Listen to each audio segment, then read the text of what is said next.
Hi, and welcome to Cowboy Studio's instructional video series. Today we're going to be talking about one of our more popular ways of triggering your flashes. This is our NPT04 unit. You use it to trigger speedlight flashes. That's going to be on-camera flashes like this.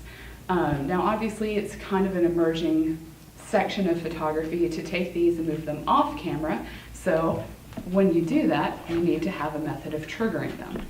This is going to be the set you would get, trigger, receiver, and this short cord. I'm going to go over all of these parts right now, and we're going to kind of go over some troubleshooting tips on how to get the unit working.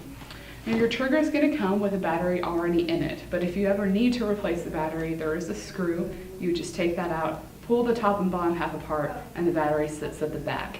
That shouldn't need to be replaced too often, but around every 6 months you will have to do that. Now the receiver is going to take AAA batteries like these, and you can look inside and see that there's a little diagram. So you just want to follow the diagram when you're putting the batteries in. And then your receiver will be ready to go. Okay? Your receiver and trigger are going to talk on a channel system. Think of the channels like walkie-talkie frequencies.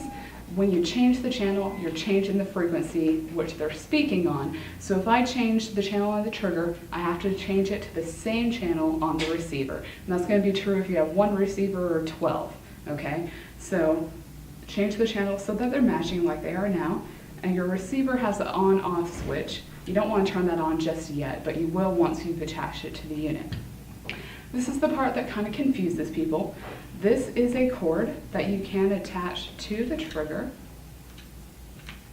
and then it allows you to take your trigger and move it off the hot shoe on your camera and plug it instead into a PC sync port. Now this is only going to work if your camera has a PC sync port. Probably about half the digital SLRs on the market do. So for those, you can use this method, but you either want to use the cord or put it on the hot shoe. If you do both, it'll kind of cancel it out and your camera won't send the signal.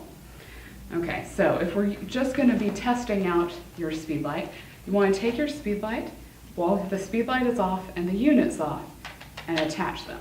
If you attach them while they're on, they might auto shut off each other and then they're not going to work. Then you want to just go ahead and switch the master on-off switch as well as turn on your speedlight. Okay? Right here on the top of your trigger is a test button. If you press that, I'm sure y'all saw that, there's a good flash. So I know that my trigger and receiver are communicating with each other and sending the signal to my speedlight. Now, lots of speedlights will have different modes. You're going to have to try it in all the modes. Generally, it's not, because it's not a TTL unit, it won't work in the TTL. It'll usually work in manual, but on some of them it'll only work in one of the slave modes. That's just going to depend on your particular flash, and it's going to be different on all of them. So you just want to give that a test out.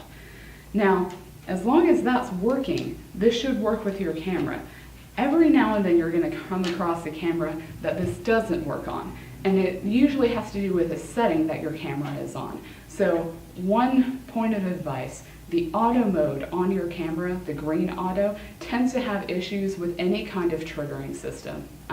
So you want to use, if you're going to use the auto program, the P mode, program mode. Other than that, try a couple of different settings on your camera. Some DSLRs have a method of turning on or off the hot shoe on the camera. So you just want to check over all of that and make sure you're set. But as you can tell, it's a pretty simple unit to use, and most of our trigger receivers are going to work in pretty much the same method. So that's going to be some good troubleshooting tips. Now, if for any reason the red light is not lighting on either your trigger or receiver, it's probably because of a battery issue. And generally, one thing people will notice when the trigger battery is dying, like we mentioned earlier, you have to replace it every 6 months. Sometimes the red light on the trigger will still be flashing, but the receiver is not getting the signal. That's just because it's not sending the signal powerfully enough. Go ahead and replace the trigger battery and you'll be good. Now, if you have any other questions, feel free to visit our Cowboystudio.com website.